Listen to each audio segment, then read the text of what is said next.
Um, yeah, I would say there's no difference between the impact of creative industries in the north and that of the south.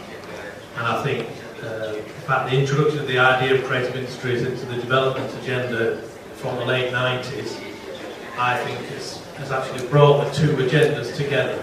You know, developed world, developing world. The developed world helps the developing world. I think that model's gone, and I think the challenges face both north and south together. And obviously they impact in different ways. The north is much better equipped to exploit the creative industries than the south, for all sorts of reasons that we know. Nevertheless, I think the problem faces them both. And the problem comes from that second bit of the question, which is creative industries is well, how do I explain? Maybe going back to Ranchi's point about where have we gone on since Mexico in 1980. I think what the creative industries has done is derailed the cultural politics of the 1970s. And I think, you know, in the 1970s, 1980s, four things came out. The sort of humanist approach to culture. Culture is something that will restrain the economy. It's something that we need in addition to the economy. But we've also got the counterculture, the 1960s counterculture, very much against industrial values, rethinking Western values for industrial values. We've got the growth of popular culture, as Raj again said, Girard's notion of, you know, popular culture, commercial popular culture really explodes. And then we've got the idea of social movement. You know, we have to change our everyday culture. They were very powerful arguments for culture, and they led all the cultural sector into demanding or sort of making demand that culture should be absolutely part of our future development, and that's given it a very powerful charge.